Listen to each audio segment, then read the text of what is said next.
Bonsoir à tous et soyez les bienvenus.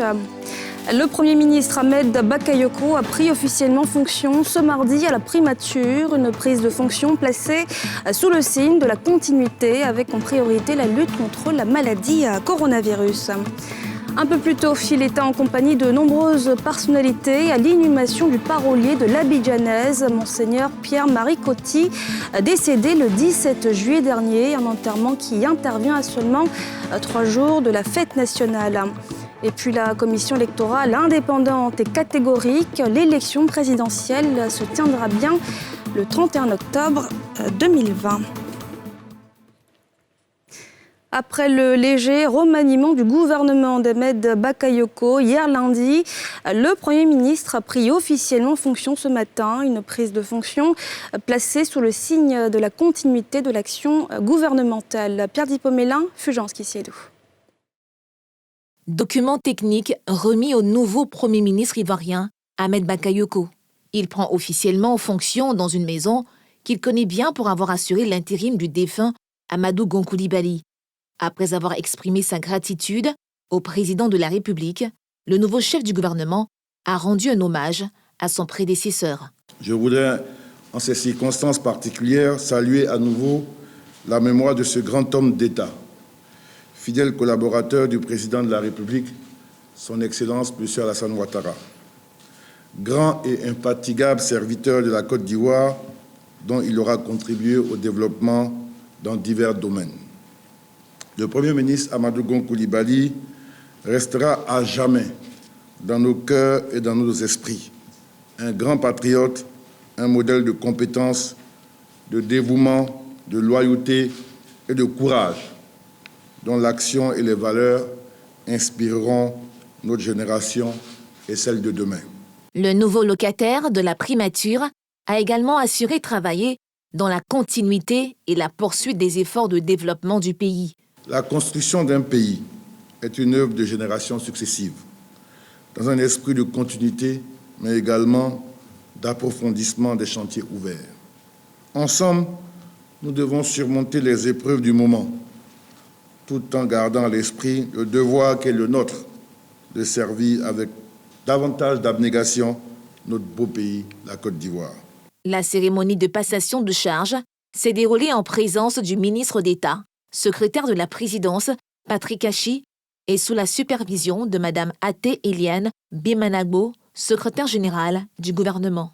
Ahmed Bakayoko a été nommé le 30 juillet 2020 Premier ministre, chef du gouvernement et ministre de la Défense. Il succède à Amadou Gon Coulibaly, décédé le 8 juillet dernier, suite à un malaise cardiaque. À 3 jours de la fête de notre indépendance, le parolier de l'Abidjanaise, notre hymne national, Monseigneur Pierre-Marie Coty, a été inhumé ce mardi à la cathédrale Saint-Paul du Plateau. C'est en présence de nombreuses personnalités qu'un dernier hommage lui a été rendu. Nadja Eja, Eric Kemo.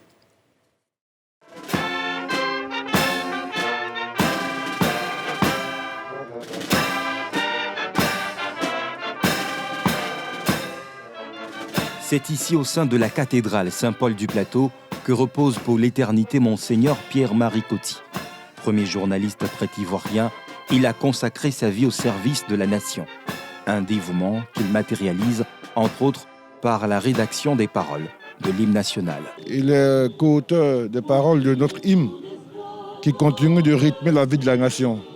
Au nom du président Alassane Ouattara, je suis venu lui rendre l'hommage de la nation et remettre le drapeau, le symbole le plus fort de l'État, à sa famille, qu'il repose en paix. L'une des choses qui le caractérise, outre son dévouement à la nation, c'est sa foi religieuse, sa devise épiscopale, où sont l'amour et charité. Dieu est présent. Au diocèse de Daloa, où il a été nommé évêque en 1976, il s'est attelé à bâtir une église forte. Il exhortait tous ces prêtres, enfin tous les chrétiens aussi, à la miséricorde. Il croyait à la capacité de l'homme vraiment de se ressaisir, de se convertir. C'est un grand baptisteur. Vous voyez, quand il est parti dans le diocèse de Daloa en 1975, il n'y avait pas de prêtre. Mais avant de prendre sa retraite, il a eu à ordonner 37 prêtres, sur un effectif aujourd'hui de 105 prêtres. À Daloa, dans la ville, il n'y avait qu'une seule paroisse et c'est lui qui a créé 4 paroisses. Pour ses filles et fils spirituels, ce départ physique, bien qu'il laisse un grand vide, n'est rien d'autre qu'un signe de l'espérance d'une vie après la mort. Ordonné prêtre le 19 juillet 1955, il baptisa un an plus tard la petite Raymonde Goudou et il s'en est suivi toutes les étapes des différents sacrements de notre Église. Ce fut une belle aventure filiale et spirituelle. Il fait partie de ces hommes qui continuent de vivre, même disparus. Je l'ai connu en 1959, lors de ma réussite à l'entrée en 6e. C'est vraiment un père spirituel. Son décès laisse un grand vide. Mais comme nous sommes chrétiens croyants, nous avons foi que sa vie n'a pas été inutile. Parce que, comme vous avez constaté, il a servi et l'Église catholique et la nation tout entière. Avec ses 65 ans de vie sacerdotale, dont 45 épiscopales, Monseigneur Pierre-Marie Coty incarne le bon pasteur qui a su conduire les fidèles. Ce dicastère missionnaire rend grâce à Dieu pour son ministère épiscopal fécond, accompli avec enthousiasme et dévouement, ainsi que pour son amour de l'Évangile et son engagement humanitaire, priant le Seigneur de donner au regretté pasteur la vie éternelle. C'est le vendredi 17 juillet dernier, à la polyclinique Sainte-Anne-Marie d'Abidjan-Cocody, qu'est survenu le rappel à Dieu de son Excellence, Monseigneur Pierre-Marie Coty. Né en 1927, il était dans sa 93e année de vie sur Terre. Les candidats déclarés ou potentiels au prochain scrutin présidentiel doivent se préparer pour sa tenue à la date constitutionnelle du 31 octobre, invité ce mardi de l'UNJCI, l'Union nationale des journalistes de Côte d'Ivoire. Le président de la commission électorale indépendante a écarté tout report et fait quelques précisions sur le parrainage citoyen ainsi que sur le retrait du fichier électoral provisoire d'électeurs déchus de leurs droits civils et politiques. Reportage. La presse, dans sa diversité, au rendez-vous du 3e Presse Club de l'UNJCI, Union nationale des journalistes de Côte d'Ivoire. Sous le feu des questions, le président de la commission électorale indépendante, avec à l'ordre du jour le parrainage citoyen et toutes les préoccupations relatives à l'organisation du scrutin présidentiel d'octobre 2020. Sur le point de sa tenue à la date constitutionnelle, l'invité du jour, sans détour, écarte tout éventuel report. L'élection ne sera pas reportée. Rien ne justifie qu'on reporte l'élection.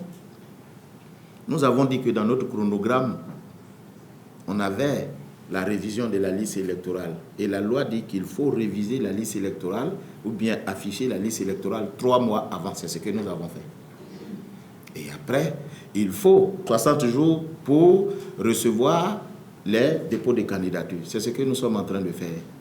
Et après, on viendra à la campagne qu'on appelle la propagande électorale et on ira aux élections. Mais ça se passe bien. À cette tribune, le retrait de la liste électorale provisoire 2020 d'électeurs figurant sur le précédent fichier a été abordé. Une question que l'orateur n'éludera pas. Au sorti du dialogue politique, les points d'accord figuraient bien entendu en bonne place le parrainage. Et le parrainage est institué par la loi, ce n'est pas la commission électorale qui l'a institué. À l'occasion de la campagne électorale, que le citoyen, qui lui, il a pour obligation de choisir un des candidats, qu'il découvre le candidat. Mais cette fois-ci, on lui donne la possibilité de déjà choisir celui-même qui va se présenter pour lui offrir un programme de société. C'est très important, c'est une implication. Revenant sur la thématique principale du jour, le président de la CEI fera savoir que le parrainage n'est pas du fait de son institution, mais bien des acteurs du jeu politique national. Nous n'avons pas une règle à la main pour barrer le nom de ceux qui sont des adversaires politiques. Ce n'est pas pour régler des comptes à qui que ce soit. Si vous êtes condamné, si vous êtes frappé donc d'incapacité, parce que condamné pour crime ou délit prévu par la loi, ou si vous êtes déchu de vos droits civils et politiques, évidemment, vous ne pouvez plus être sur la liste électorale, tout comme si vous êtes décédé. Donc voilà les motifs qui peuvent justifier cela. Et nous ne pouvons pas nommément savoir quels sont ceux qui ne sont pas sur la liste, aussi illustres sont-ils. L'hôte de la maison de la presse au plateau relèvera par ailleurs que l'élection ne se joue pas à la CEI. Aussi invitera-t-il les candidats à se consacrer à la pêche des voix dans les urnes. Les journalistes, eux, ont été appelés à s'outiller davantage sur le mode opératoire de sa commission. Dans cette perspective, il a mis à la disposition de l'UNJCI des documents d'information. Vous l'avez entendu, la prochaine présidentielle est donc bel et bien prévue pour le 31 octobre. Les appuis au processus électoral se multiplient. La dernière en date, celle de la France, qui dégage à travers le PNUD une enveloppe de plus de 130 millions de francs CFA. Une belle enveloppe consacrée au renforcement de la démocratie. Salif Yadekwe, Tanguy Conin.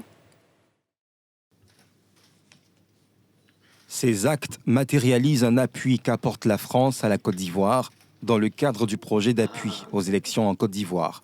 Ce sont 200 000 €, soit environ 131 millions de francs CFA qui ont été dégagés par Paris.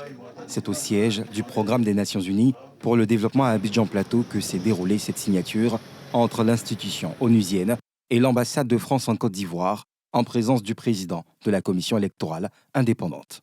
En contribuant à ce projet, la France a choisi d'orienter sa contribution vers le renforcement des capacités. Elle se propose notamment d'appuyer le processus de compilation, de traitement et d'acheminement des résultats afin que ces derniers fassent l'objet de toute la transparence nécessaire et puissent être acceptés par les différentes parties prenantes. Le PNUD a salué cette importante contribution visant à participer au renforcement de la démocratie. Ce financement vient à point nommé et permettra de consolider les efforts de la communauté internationale pour soutenir le processus démocratique, la paix et le développement en Côte d'Ivoire dans le cadre du projet d'appui aux élections exécuté par les Nations Unies sous le leadership du PNUD. C'est le lieu de rappeler à l'attention de l'ensemble des partenaires nationaux et des populations vivant en Côte d'Ivoire que le soutien de la communauté internationale au processus électoral en Côte d'Ivoire vise à soutenir en toute impartialité les efforts nationaux. À cette occasion, le premier responsable de l'organe en charge de la gestion du processus électoral a réitéré la ferme volonté de son institution à offrir un scrutin crédible en Côte d'Ivoire. Il faut pouvoir donner le résultat dans un délai raisonnable. Et c'est ce à quoi vous souhaitez vous atteler en finançant ce processus permettant la remontée des données à la commission centrale pour que la proclamation se fasse dans les délais raisonnables. C'est pour cette raison que nous sommes sensibles à ce don. L'élection présidentielle va coûter, selon le président de la CEI, environ 65 milliards de francs CFA. Par ailleurs, un mouvement politique a vu le jour hier lundi, le mouvement pour la démocratie et le développement de la Côte d'Ivoire. Quel est ce mouvement? Quelle est sa vision et ses objectifs? Éléments de réponse dans ce reportage de Nadja Adja et Eric Kemo. C'est à Cocody que s'est tenue la conférence de presse de lancement du mouvement pour la démocratie et le développement de la Côte d'Ivoire. La vision de ces jeunes cadres, promouvoir la cohésion sociale et faire de la Côte d'Ivoire une nation unie et indivisible, malgré les divergences politiques. L'atteinte de ces visions n'est possible qu'à travers le partage en commun de la prééminence de la dignité humaine, l'égalité et l'équité entre tous les êtres humains, la liberté humaine, la justice dans la guidance de toutes nos actions, la recherche constante de la cohésion sociale, la solidarité par une assistance des plus forts nantis aux faibles et aux démunis. Toute chose qui passe par la promotion des valeurs, telles que l'égalité, l'équité et la promotion des us et coutumes. Valoriser nos cultures, nos us et coutumes, nos langues traditionnelles. Faire de la bonne gouvernance le leitmotiv de notre gestion. Avant de clore ces échanges avec la presse, le leader du mouvement pour la démocratie et le développement de la Côte d'Ivoire a tenu à lever tout équivoque sur une éventuelle candidature du M2DCI pour l'élection présidentielle du 31 octobre prochain. Le mouvement ne présentera aucun candidat ni ne soutiendra aucun autre parti politique. L'actualité, c'est aussi ce nouveau bilan de la Covid-19. La Côte d'Ivoire enregistre ce mardi en 24 heures 73 nouveaux cas positifs à la Covid-19, 68 personnes guéries et un nouveau décès, ce qui porte à 16 293 le nombre de personnes contaminées à la maladie, dont 11 955 guéries, 103 personnes décédées et 4 235 cas actifs. Ouverture ce mardi des concours d'entrée de la formation professionnelle. 10 000 apprenants sont attendus cette année. Écoutons les précisions du directeur des examens et concours dans ce reportage de Nadja Eja. Ouvert ce 3 août, les inscriptions au concours d'entrée dans les établissements publics de la formation professionnelle se poursuivent jusqu'au 28 du même mois. Pour cette nouvelle année académique, ce sont 10 000 places disponibles dans les 7 filières. Le certificat d'aptitude professionnelle, CAP, le brevet de technicien, BT, brevet professionnel, BP. L'année préparatoire au brevet de technicien supérieur, le brevet de technicien supérieur, BTS, parallèlement à ces formations que je dirais formations classiques. Il est ouvert également des concours pour le recrutement de jeunes qui désirent suivre une formation par alternance. Comme innovation, en plus des formations en alternance, l'ouverture de 3 nouveaux établissements. Ce sont d'abord le centre professionnel sectoriel au métier de l'agro-industrie de Yopougon, le collège d'enseignement technique de Boisflé va former le BT en comptabilité et le BT en secrétariat. Le 3e établissement, c'est le collège d'enseignement technique d'ICIA qui ouvre les formations en BT secrétariat et en BT comptabilité. Pour candidater à l'un de ces différents concours, il faut s'inscrire sur le site officiel de la formation professionnelle. Les épreuves écrites se dérouleront les 26 et 27 septembre prochains, tandis que les résultats, eux, sont prévus pour le 16 octobre 2020. La propreté, un engagement citoyen pour la santé et le bien-être, c'est le thème de la 5e édition de la Semaine nationale de la propreté. Démarrée le 1er août, elle a été officiellement lancée ce mardi à Koumassi, commune symbole de la lutte contre l'insalubrité. Elle a su en effet montrer qu'il est possible d'inverser la tendance si et seulement des efforts sont fournis en ce sens. Pierre Dipomélin, Fulgence Kissiedou. L'esplanade de la mairie de Koumassi aux couleurs nationales. Ambiance festive. Chaque année, en prélude de la fête de l'indépendance, se tient la Semaine nationale de la propreté. Koumassi, commune citée comme un exemple dans la lutte contre l'insalubrité et le désordre urbain, a été opportunément choisie pour accueillir la 5e édition en présence de plusieurs membres du gouvernement. Thème retenu cette année, la propreté, un engagement citoyen pour la santé et le bien-être. L'OMS, l'Organisation mondiale de la santé, estime qu'environ 25% de la morbidité dans le monde sont imputables à un environnement insalubre. La propreté constitue donc un des principaux déterminants de la santé. En cette période de crise sanitaire, chaque citoyenne et chaque citoyen doit contribuer chacun à son niveau à la préservation de la qualité du cadre de vie par des gestes simples au quotidien. Des ONG qui se sont illustrées par leurs actions en faveur d'un environnement sain ont été distinguées, ainsi que le maire de Koumassi, élevé au rang d'ambassadeur d'honneur de la propreté. La distinction nous met une responsabilité particulière sur les épaules. C'est de faire en sorte d'aller encore plus loin pour toujours continuer de mériter donc de cette distinction.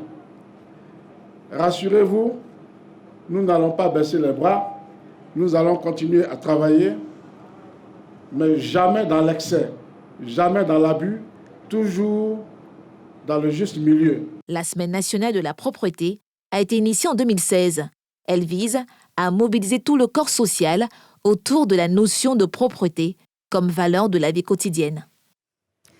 À l'étranger, au Liban, deux puissantes explosions ont secoué ce mardi le port de Beyrouth, la capitale du pays, faisant 27 morts et plusieurs dizaines de blessés. Selon des estimations provisoires annoncées par le ministre de la Santé, Ahmad Hassan, un jour de deuil national a été décrété. Et c'est la fin de ce journal. Merci de l'avoir suivi. On se retrouve demain, même heure. Excellente soirée à tous.